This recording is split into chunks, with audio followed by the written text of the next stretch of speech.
Hello everyone, and thank you for attending today's webinar. So on behalf of BIS Research, I'd like to welcome you all to our webinar on DTC Wellness, which is a stepping stone towards healthcare. This is Pratiksha Singh, lead analyst for healthcare practice at BIS Research. I'll be the moderator for today's event. So today we are having one of the key stakeholders in healthcare. So we are having Carolyn Morgan with us today, who is a senior director for Abbott's business unit SLS Connected Health in the Consumer Direct and Digital Solution for RPM, which is remote patient monitoring. Further, she has also expertise in sales and marketing, direct sales, operational excellence, marketing strategy, and further many more. I would like to thank her for her gracious presence. We also have Revati Bhaskar, which is working as a senior research analyst in BIS Research. So, a very warm welcome to everyone. Moving further, in today's session, the speakers will be focusing on particulars which would be covering the overall market analysis of direct to consumer wellness market and future evaluation. Further, we'll be focusing on various driving factors and growth factors which are hindering the market solutions. And if I talk about major players, so we'll be covering those part also in our webinar. And after that, we'll be conclude our session with the strategic initiatives driving and policy implications. And after this, we will be come up to our question and answering parts. So towards the end of the discussion, I'll be open the panel to the audience for questions. I request the listeners to kindly type the questions in the chat, and I'll be happy to pass the questions to the speakers whenever we'll end the sessions. So further, I'd request everyone in the audience kindly mute your phone during the session.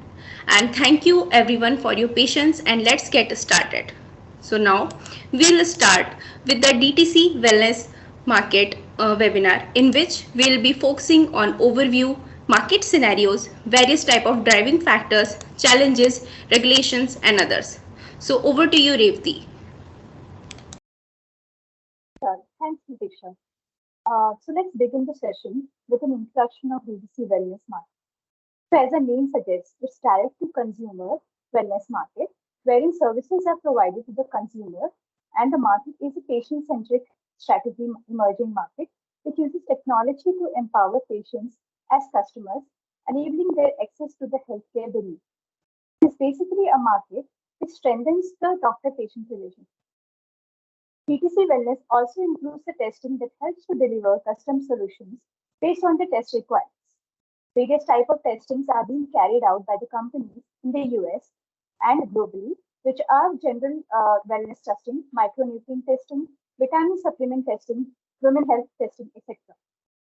These tests generally requires the consumers to collect specimens such as blood, saliva, urine, etc., and send them to the companies or laboratories for testing and analysis. They can also do the self-testing at home using the kits. Further, end user of the DTC market can get access to their results and diagnosis along with clinical consultation and online prescription and medication also online. The DTC wellness market is actually carried out to deliver a custom solution based on the test requirements of the customer. It is important to note here that few companies are actually contributing towards the DTC wellness market, such as LabCorp, such as Quest Diagnostics. So these companies are the major players, and they are actually playing an important role in changing the healthcare system by selling the wellness product directly to the consumers via online channels or without having any intermediaries in between. Also, e-commerce industry is also playing an important role in the market growth.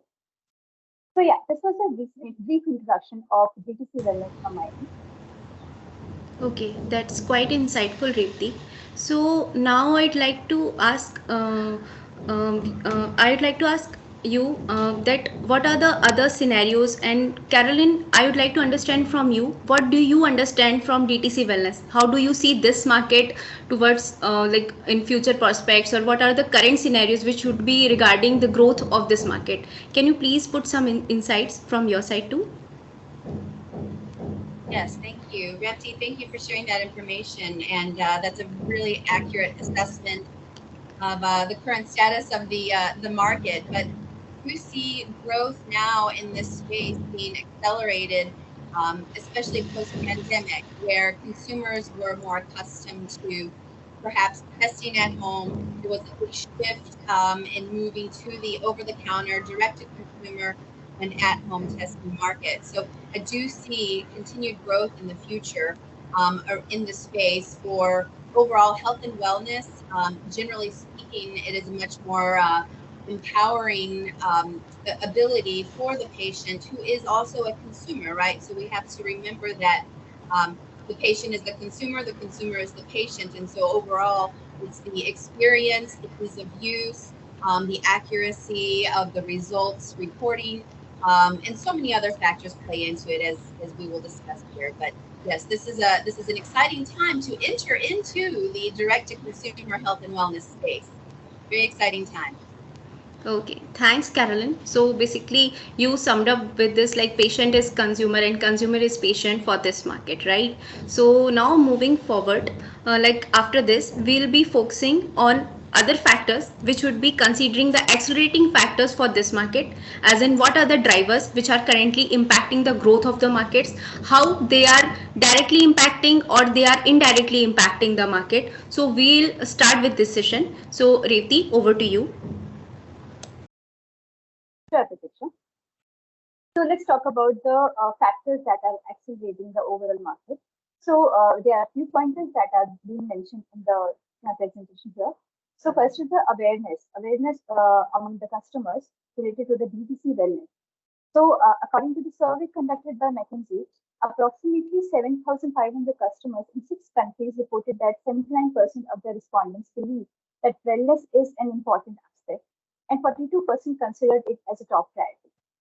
In fact, many consumers are reporting a substantial increase in the prioritization of their wellness since quite many years. The advantages of wellness testing, if we talk about, is actually the affordability of testing, which is the price, which is very low. It ranges from around $18 to $300. The ease of testing and convenience. So today, consumers have a variety of choice to order the test via online, or they can also get the test over the counter. So the customers also want a transparency in the testing that is being conducted. So once the DTC test becomes available and it gets a permission from the government, consumers can directly place an order for the testing and the requirement they have. So in some of the states of US, there are still limitations with respect to direct-to-consumer wellness testing. Consumers directly cannot order the test, but in some of the states, it is allowed. So I will be talking about this in the next slides.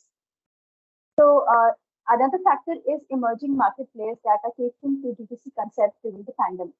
So several companies that we have witnessed as per our study in the DTC wellness are coming at the forefront and providing and contributing towards the market growth. So for instance, Everlywell company headquartered in Texas, US, offers health and wellness solutions, including lab testing for wellness monitoring, declared that it was the first company to do at-home collection tests and received the EUA accreditation also. The company also received US FDA authorization for sale directly to the consumers via online and OTC channels. So these are the few highlights of the drivers that we have. Okay, that's fine, Revti. So that is very insightful. So after this, Carolyn, actually, I wanted to know from you, as Revti was covering all these pointers, such as if I'll talk about rising awareness for DTC wellness testing or increasing demand for transparency testing performance. What do you think? Like rather than this, other factors are also involving in this market, which are propelling the growth of the market, or some of the factors which could be related to the emerging market players, which can be considered for further growth in the upcoming years for the market. So I want to get your insight on this. Yes, thank you. There are multiple factors to consider in this market, right? We're seeing Right. a lot of changes accelerated by the COVID-19 pandemic, and so really, there are some micro cultures being born in this DTC health and wellness space. Like for example, holistic health and wellness approaches. People are interested in exploring the relationship between mind, body, spirit. What is the health of the GI system, gut biome, for example, and how does that impact performance and mental acuity, right? So it's going to be really interesting moving forward to identify these microcultures coming out of the direct-to-consumer health and wellness space, not only in addition to some of our typical testing like, pregnancy, ovulation, women's health, STIs, COVID, flu, strep, we're seeing just a big emergence of ease of use, right? And so, there are multiple factors to consider when either deciding to purchase a direct-to-consumer test to use at home. How easy is it to use? Should I order it online? What is the cost of shipping, for example? Does it outweigh the ease of use of receiving a test in the mail versus going to the local urgent care center, for example? So there are so many factors playing into this, but overall, the big picture is this. Patients, consumers want to take more personal responsibility for their health, to make better, more informed decisions about their health and prevention, being more proactive, looking at things like micronutrients, for example, supplements, vitamins, diet, exercise, healthy lifestyles, and prevention of chronic disease states. So this is really an interesting time to observe all of these changes and how they're coming together. So, I'd say the take-home message here is the ease of use for the consumer, the cost obviously is a factor. Would co-insurance or perhaps health savings accounts be able to offset some of the cost for these tests? How accurate are they? Can we trust the results?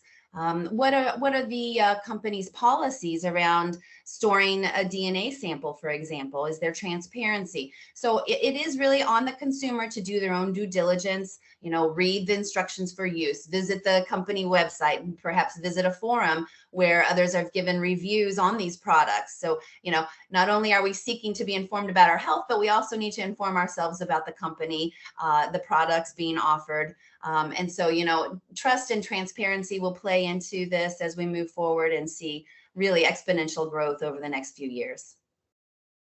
Okay, Karen, understood. So we'll talk more about on this like in the further slides, because when we'll covering the all the emerging players and everything, so we'll talk about that part also. So moving further, now as we understood what are the factors which are currently propelling the growth of the market, so obviously there will be some factors which would be hindering the growth of the market. So now we'll be covering that. So over to you, Revati, please. Sure. So let's talk about the restraining factor, or we can say the hindering factor of the DTC wellness here. So a few of the restraints that I mentioned in the slides are controlled DTC wellness testing, stringent regulations in the US with respect to DTC wellness market, data privacy and concerns among the customers. So with respect to the controlled DTC wellness testing, I would like to say that as I mentioned, that there are few states in the US which permits the testing directly to the customer, which allows them to order a test online. And some of the states, for example, some of the states which allows customer to have the test online are Los Angeles, South Dakota, etc. But few of the states have permitted direct access, but with some restrictions. So these are Maryland, New Jersey, New York, etc. However, some of the states do not allow their population to order the test directly.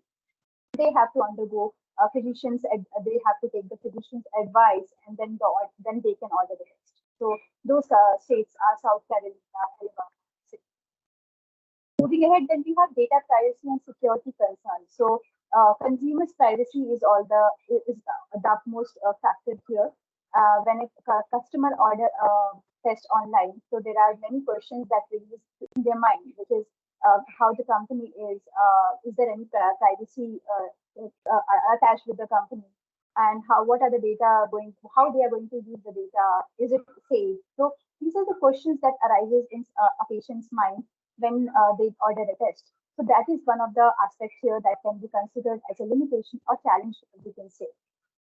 So I think those are the main pointers here. Okay, thanks, Revti. So, Carolyn, regarding this thing, like the hindering factors, if I'll talk about, right? So, data privacy, I know this is a major concern for each of the domain. If I'll talk about healthcare, when we consider the precision medicine thing, obviously there would be consideration for data stringent policies, data privacy policies, where customers are not satisfied and customers are not having that much security at that level that they'll get enough secure data if they are providing their samples to the company. So how do you think, like how to the companies are proceeding right now, and what in what way they have to proceed further for getting over like from this problem, as in this is considering as a hindering factor. So what the companies can do in the future so that they can get over from this problem. So over to you, Carolyn, please. Yes, great. These are all very strong, valid points that must be taken into consideration. So for some of these direct-to-consumer tests, the test is performed at home and the sample is disposed of at home and some, new information is learned.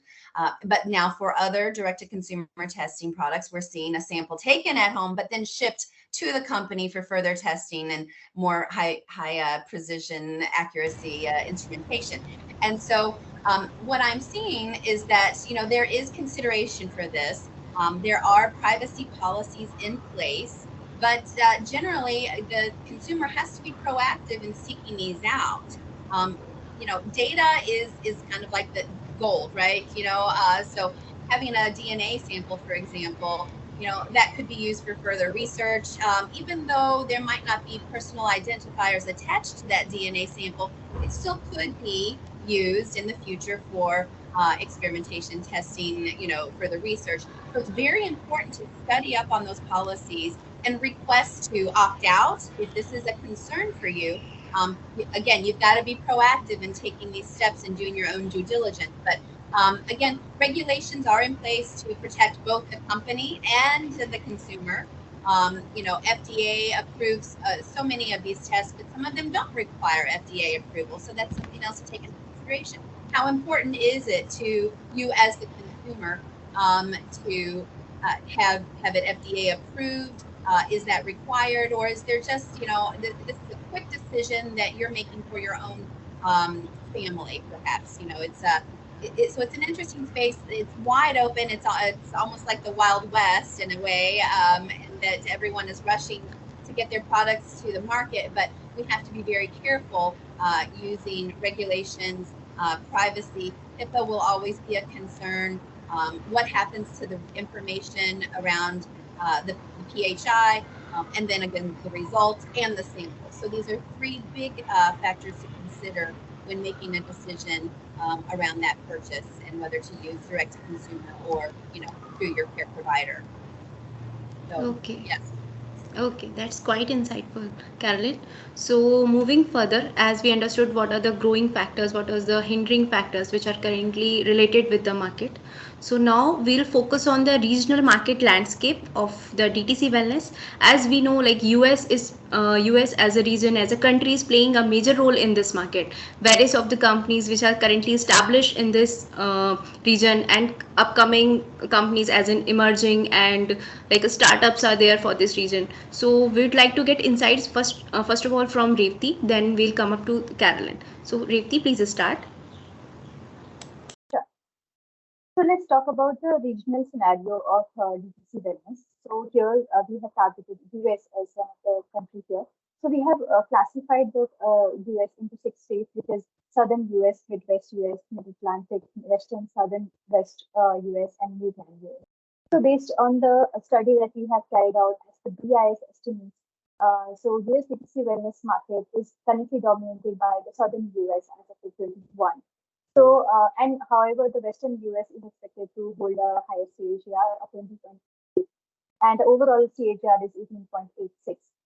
So, the southern US has states such as North Carolina, Florida, Georgia, etc. So, these states, why they are dominating is the test is allowed. Like I said, there are still limitations in some of the 6 states where the test is restricted by the government. But in these states, the test is allowed. Like patients can like directly order the test.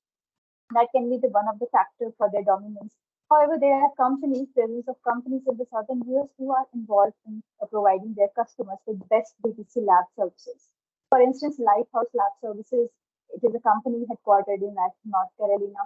So they provide the best services for DTC services. So company advises patients and connects them to a physician and to provide oversight support in all the 50 states to order a test along with commercializing a new test, revalidating an existing sample test, and do a conducive at-home collection test. So, so of course, looking at the regional scenario, the most dominating one is the southern US here. So, yeah, over to you. Okay, thanks, Revti. So, Carolyn, like as we got insight from Revti, like some of the region, as some of the part in US, they are getting regularization for these DTC wellness tests. They are like giving opportunities to direct to the customer that they can use the kits and they can use the test and then they can directly get the result. But some of the reason they are not currently following up with this scenario. So what do you think, like why there is a differentiation between these regions also, and how they come the companies and we can overcome with this problem also?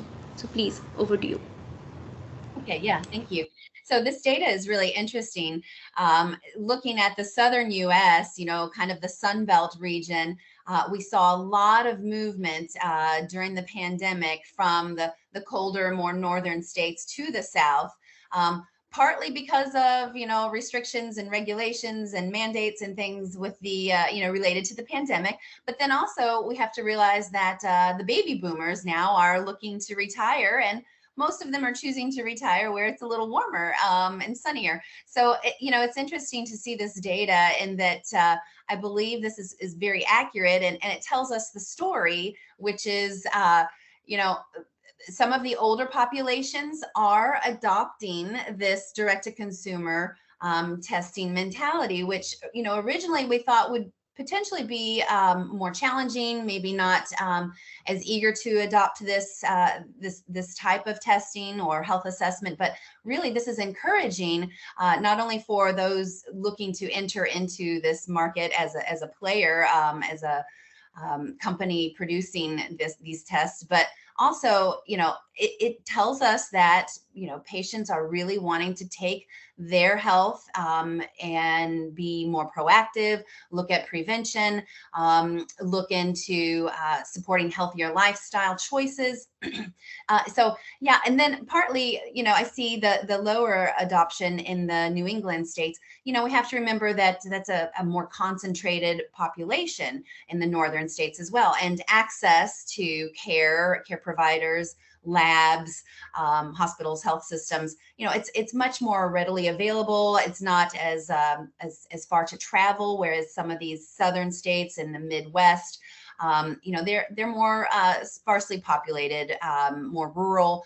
Transportation will play a role. If someone's making a decision whether to drive an hour to a clinic for testing, or perhaps they order something that arrives in 2 days, it's affordable, and they get the information they're seeking.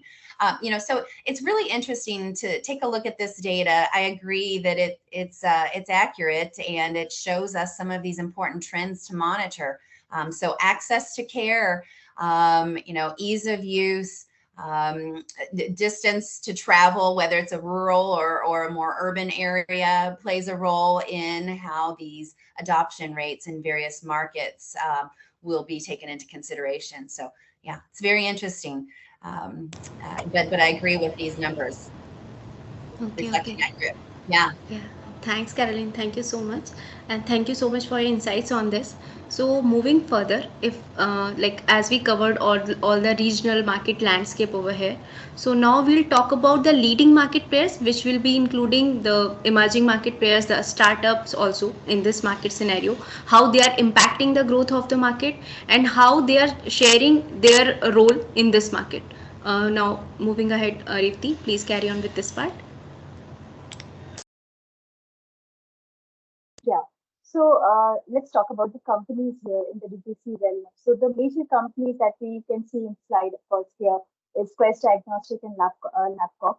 So these two are the major players holding the major share here in the DTC wellness market. The market is highly segmented with some established players Many more are healthcare mid-sized companies and startups. Each of the players hold a market share of up to 4 to 10% approximately. However, some of the startup companies are headquartered in US, Europe, and APAC in the DTC wellness ecosystem. The US clearly holds the largest number of startups globally in compared to the other regions in Europe and Asia. The US has been consistently investing in DTC wellness and supports its advancement across various fields. So, according to the data from American Association for Clinical Chemistry in 2019, District of Columbia and 37 states permitted consumers to order their lab tests directly without any participation of the physicians. Next slide, please. So let's look at the expansion strategy of direct-to-consumer wellness companies. So we can see that there are so many expansions that have occurred in the year 2022 itself. So companies such as Vion Life Sciences, Quest Diagnostics, LabCorp, are involved in the expansion strategies. So these companies are trying to expand their business of DTC wellness in the current scenario. So, of course, the market is expected to have a major impact with these expansion strategies. So these are the main pointers here for the company. Okay, that's quite insightful, Revti. So, Caroline, as we can see, like Revti has like told us about the companies which are currently booming in the DTC wellness market. So, whether this is LabCorp or Quest, so these are some of the major companies on which like a customer can rely in so very much factors, in so many factors, right? So there are the companies which are which has boomed around the COVID scenario, if I'll talk about. So they have provided the test kits for various type of, they were providing the nutritional health test and everything over there. So what do you think, like those companies, the test kits and the all the tests they were providing could be considered as like the perfect thing for the, if I'll talk about the assays and kits for those. So that could be the challenging factor that regarding the positive and negative results which we were getting all over the time. So what do you think, like how the emerging players are playing role in this market in the current scenario?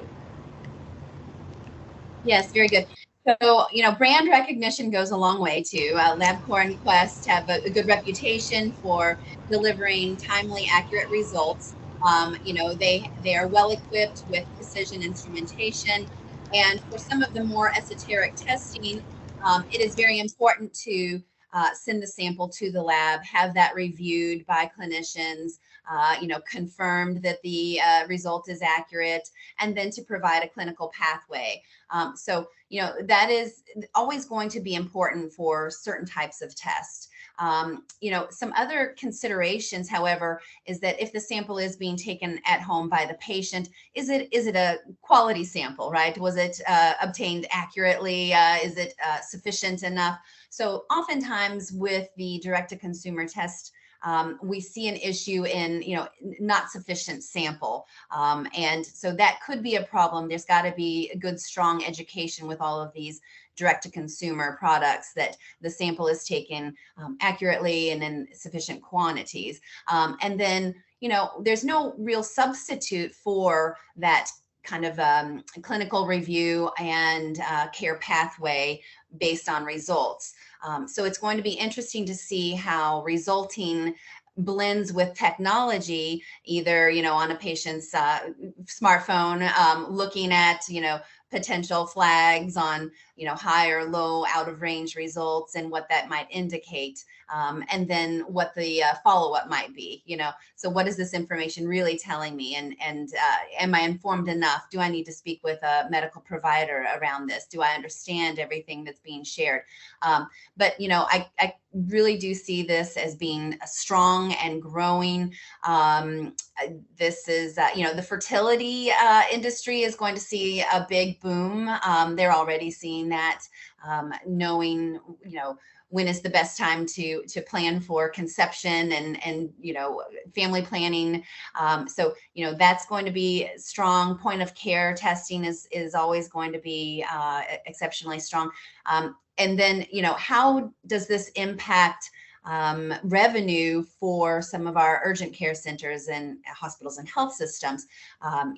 So that is also revenue that's generally generated at the bedside or in the office. So if we're moving away, what will happen to some of those facilities in the future? These are all really important things to keep in mind as we grow and expand. There's not really a one size fits all, but it's great to see all of these options popping up. And I think for any company hoping to enter into this space, blending accurate results in a timely fashion with technology that gives more information around the results and being informed. And overall, it's about patient empowerment, right? Having this information at their fingertips and taking more personal responsibility for overall health and wellness. So yeah, blending all of those factors together will make for strong players. Okay, thanks Caroline. Thank you. That is so insightful. So now moving further, as we discussed about the companies and their roles. So now we'll discuss about the COVID-19 impact on DTC wellness system. So as we have seen for healthcare, for some of the market, if I'll talk about like the testing market, the diagnostics market, COVID-19 has given the positive impact to the market, right? As many companies has grown such a way, like they have gained a huge revenue generation from this. So this will be understood by Revati first of all, and then we'll continue with Caroline. So Revati, please continue. Sure. So yeah, of course, like Pratisha said, like there are so many companies who were drastically affected with the COVID-19 impact, but there was, market where the impact of COVID was a positive factor. So in this particular DTC wellness space, we can see that it had a positive impact overall. So majority of the wellness testing took place in the healthcare settings in the US during the pandemic. And the DTC market emerged quickly with the companies marketing at-home tests with the US FDA approval. Majority of the companies such as the major giants here, LabCorp, Everlywell, Quest Diagnostics, they began marketing at-home collection kits directly to the consumers during the pandemic. So healthcare professionals reviewed those tests after the consumer had initiated or completed the purchase or of any wellness testing based on the requirement from the company.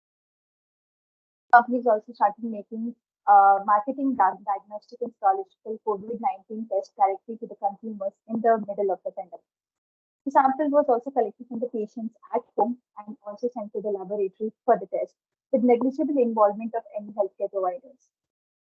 Moreover, at-home tests also faced several challenges during the pandemic. So the process of collection and analysis, as well as the shipment factors, these were considered. These were a major challenge during the pandemic.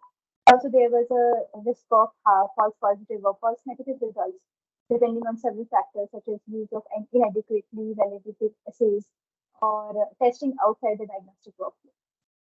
So if I talk about the key developments of the companies in this during the pandemic, so LabCorp was one of the major companies who provided Pixel as their product offerings, which received EUA authorization for with an at-home collection of COVID-19 test kits. And a customer had to fill out those online survey based on the respiratory symptoms. Later, another diagnostic at home was taken using saliva sample that was issued by EUA. And dozens of companies in that time, such as Tomorrow Health, Let's Get Checked, Q, and other companies offered authorized at-home testing during the pandemic. These were the significant contribution of the companies during the pandemic that we had witnessed at that time. Thanks, Revati. So, Caroline, as from like Revati provided insight regarding COVID-19 impact on this market. So, I'd like to understand from you. So, what do you think? Like, if the pandemic doesn't happen, so could we able to see that kind of boom in this market, or how was the impact before that, and how could be in the upcoming years? So, please put us. Yeah. So it's important to study market trends, right? And we did see with the pandemic an accelerated growth in the home testing space out of necessity, and people who previously had never done such a type of a test, rapid antigen, for example, had to become much more familiar with performing that type of test and then relying on that information in the result. Because of the EUA, it really, from FDA, it really did accelerate the rate at which many of these tests were able to go to market. So, we saw a huge boom in direct to consumer testing because of the familiarity and ease of adoption with FDA, EUA, and the rapid antigen test with COVID, for example. And so, looking at market trends, now we are seeing, I mentioned earlier, more interest in fertility and family planning. That is a trend to watch. Looking into biomarkers, for example, identifying, perhaps if a patient may have some higher biomarkers for different disease states like cancer. Perhaps they layer in some epigenetics to that, lifestyle choices, other factors to be more proactive. So looking at trends, I think those two will be very important moving forward. I do think that there will be an increased demand. We're seeing that already. But again, we want to make sure that we're providing accurate, timely results that are trustworthy with full transparency around privacy and other factors. So, again, this is sort of like the Wild West. We're seeing different market trends. We don't know what the future holds necessarily, if we had a crystal ball and we could see into the future, but we know that right now we are seeing a demand in patient information at the fingertips so that lifestyle, proactive prevention, family planning, just there's so much going on in this space. So it's very important to pay attention to these trends. Where is the demand? But then also keeping in mind, what are some supply chain factors? Are there going to be obstacles and issues with the cost of manufacturing these goods? And will it still be affordable for the patient consumer to have these tests at home? So again, it'll be interesting. We've got, shipping surcharges. If a test is ordered online, it's $20 and it costs another $20 to arrive at home. Is it really worth it? So all of these things must be taken into consideration.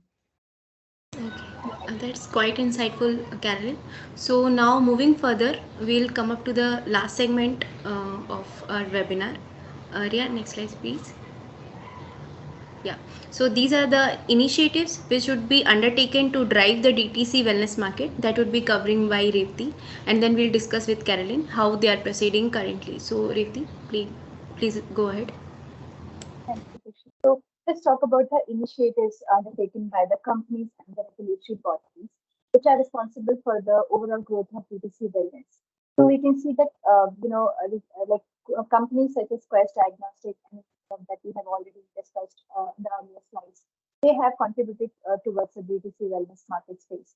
So these companies have dedicated their efforts to develop reliable consumer-facing wellness testing services. Moreover, regulatory authorities such as US FDA also have stated its unambiguous support for at-home COVID-19 testing during the time. So yeah, those are the few initiatives from my end. Let's talk about the initiatives from Carolyn. Carolyn, over to you. Okay, yeah, thank you. So again, it's ease of use, convenience. Would someone be comfortable doing a finger stick that provides a blood sample or not? What kind of support is available for these tests? Perhaps someone who may have some, concerns around using technology. Perhaps there needs to be some consulting along the way, some coaching, some education, training on how to use these tests. So those are going to be very important as we, move forward. But and deciding whether to use one product or another. It really is the comfort level of the individual making that selection because, again, it is a consumer decision, right? You're shopping around for what is the best product? How affordable is it? Will it give me accurate results? Can I trust these results? So all of these things, again, we're seeing an increase, but DNA, again, that is a kind of a touchy subject, right? Everyone wants to know, is my DNA protected? If I am sending a sample that contains DNA, how will it be used? So I think it's going to be important for companies to provide that privacy and transparency up front, so consumers can make more informed decisions about which products they'd like to purchase. Okay, thanks, Carolyn. So, if I'll talk about other regulations, Carolyn, so which is regarding to this DTC wellness. So, what do you think? Like, what type of regulations are there which should be considered for? Like, we talk about FDA, we talk about EU, everything is there. Okay, so how they proceed in this market, and what are their roles in particular companies, whether it is laptop or Quest, if I'll talk about major players. So how they are directing these companies, like how in how way, in like in what way they have to produce the correct product and kits to identify and to get the positive and not false positive result. Right. So, regulation is needed so that we can really decide whether these are accurate results. But, with labs like LabCorp and Quest, they are heavily regulated already. They have regular inspections, COLA, CLIA, SAMHSA, OSHA. There are so many regulatory governing bodies overseeing the activities in these labs already. So, for me, those are very trustworthy, facilities to receive a patient sample from home. But FDA will continue to have to decide what needs to be regulated and what can be, maybe acceptable with limited guidance. For example, we saw some policy changes around lab developed testing recently. So, it's nice to see a little bit of the loosening of regulations in some way, but again, it's up to us to do our due diligence. But, FDA continues to be involved in all of these health and wellness products. That oversight, it is needed. Because we know that there are scams out there, right? You've got to, really do some research and investigation. And that's why I recommend looking at some online forums, looking at reviews, contacting the company directly. But as far as governing bodies, lab space is heavily regulated, regular inspections, compliance, staffing competency. So, for me, that is safe. And I would have complete confidence in giving a sample and sending it to a lab like Quest or LabCorp or some of these others that we've seen growing, because it is so heavily regulated, and I find tremendous trust in those results. But again, some of these new players will need to be careful and, apply for the proper regulations through FDA, especially when looking at some of our overseas counterparts. There are some restrictions on where a swab can be manufactured, for example. There are some countries that we will not be able to use some of the products from based on policies and regulations right now. So that's going to be very important as we make more decisions. I hope that answers your question. I'm happy to expand on that. Yeah, thanks, Caroline. Thank you so much. So, moving further, I would like to end up this session. As moving forward, I would come to the conclusion for this market, as in the market is currently growing and growing for each and every year, right? So there are so many fields which are currently focusing for DTC wellness. There are so many companies which are currently booming for this market. So now I am open up for the question and answer session. Those who are having questions, kindly send us on the chat. So I'll directly ask these questions to our speakers. Please ask us the questions.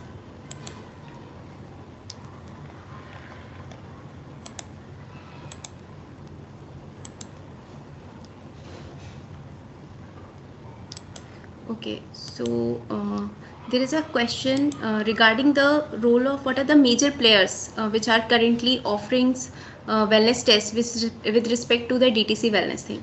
So, Caroline, can you please brief me up with this? Yes. So I think we did have a slide that touched on that.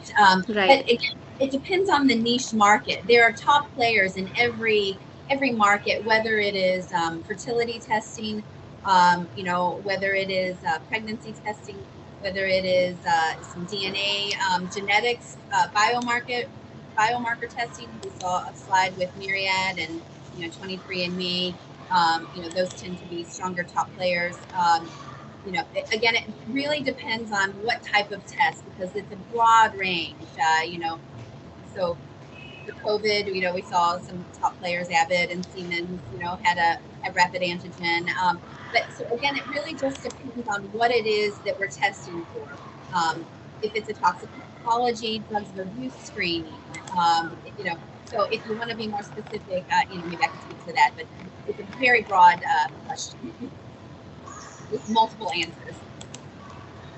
Yeah, thank you, Carolyn. Thank you so much. So here is one more question. So the question is, how is the future of DTC wellness is in emerging countries? So if I talk about emerging countries such as UAE, Saudi Arabia, all the Middle East and that part, Latin America part. So what is the scenario over there for the DTC wellness? Yes, I mean, we're seeing rapid expansion in the Middle East and Asia. Those are really growing rapidly. So it's interesting to see that, for example, like in the Philippines and some other countries where diabetes is actually on the rise. So again, we need to really look at what are the trends, what's going on in our communities, so that we can better address the issues and provide the direct-to-consumer health and wellness tests that will be beneficial to those communities and the populations they're serving. But that's a great question. I appreciate it. But yeah, we're seeing exponential growth in the Middle East and in Asia right now in this market. Thanks, Karen. So the next question is, as we were discussing about the regulatory framework for DTC wellness, right?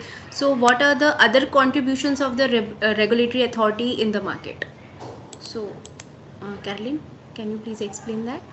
Right. Well, so in the U.S., it really boils down to collaboration between both the federal government and the state government. So, for example, in the CBD cannabis cannabinoid industry, we've been seeing a lot of growth state by state. So those states will have more regulation on the types of tests and products that are offered versus what's going on at the federal level. So it's got to be a cooperative approach to regulations. We have oversight on both sides, but again, it will depend on what are some of the raw materials being used, where are they, what is the country of origin, so we might see more federal regulations around those types of products, right? If they're coming from a different country, are they deemed to be safe? Do we have sanctions against them, for example? Are there other policies and legislation in place that would prevent us from doing business, even if it's just a raw material supplier for the creation of some of these new products?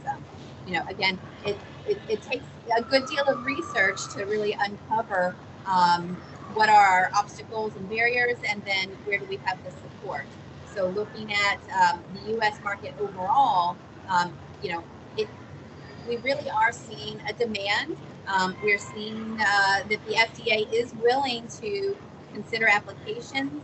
They're really receiving quite a few applications now for these types of products, and they don't always require heavily, regulated policies in order to go to market.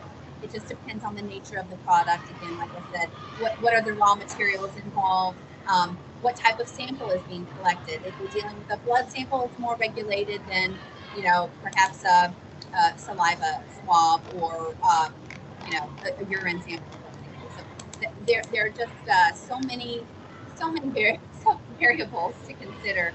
I hope that answers your question, because it is right. a big question. Yeah. Yeah, understood, totally understood. So this last question. So the question is, how do you see at-home quantitative inflammation and infection testing implemented in collaboration with healthcare system to decrease the threat of antimicrobial resistance? So could you please answer that, Carolyn? Yeah, that's a great question. It's always important to see what is the kind of the antibiotic, antimicrobial protocol for the health systems, and then how can we ensure sanitary, aseptic techniques are used. And so that's where the patient education and information and, instruction for use, combined with technology, I think would be very helpful in ensuring the sample is clean, and aseptic and sterile, so that there's no cross contamination. That is a very good point. And so it is going to be up to these companies to educate the patient on, perhaps they include an alcohol swab to swab an area before sampling. And then how to do that with a pair of gloves. Would gloves be included in the test kit? So that is a great point that you've raised there, and that is going to be very important moving forward. These are all important factors to consider. Yeah. Okay, thanks, Great Carolyn. question. Yeah, so we are having other questions also. I think so. This could be the last one. So now we can consider other question also, but we would be replying that questions on the email because of lack of the time. So moving further, if I'll talk about our related reports. Next slide, please.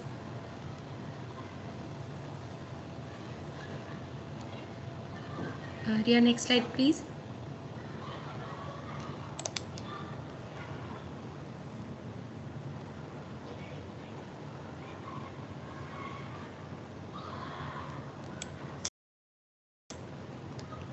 Ria, next slide, please.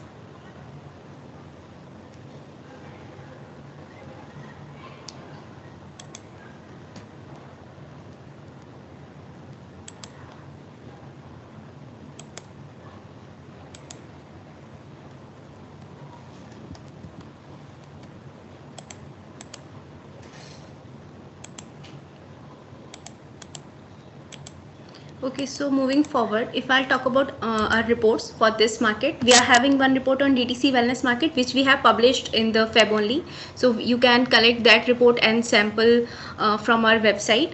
And moving further, if I'll talk about our one of the major AI-based intelligence data, which is Insight Monk, in which we are collaborating with the experts and getting their insights with related to various type of market, which includes healthcare, which includes ANI, and which includes agri-tech. So everything is there. So there would be three subsegmentation in that portfolio in the AI based our market strategy platform Insight Monk, in which like experts can collaborate, experts can discuss their pointers, question and answers can be asked, they can start their own forum.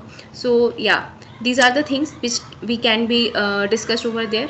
So I think so with this note, I'd be wrapping up our webinar session. And thank you so much, Carolyn and Reepti, for your valuable time. And thank you so much, all the listeners and all the audience which has attended our discussion, and will be like grateful to all having you all here. Thank you so much. So now we are wrapping up the session. Thanks, Carolyn. Thanks, Reepti. Thank Thank you, you. everyone. Thank you so Have a much. great day Thank you, ahead. Kevin. Thank Bye you. bye. Thank you.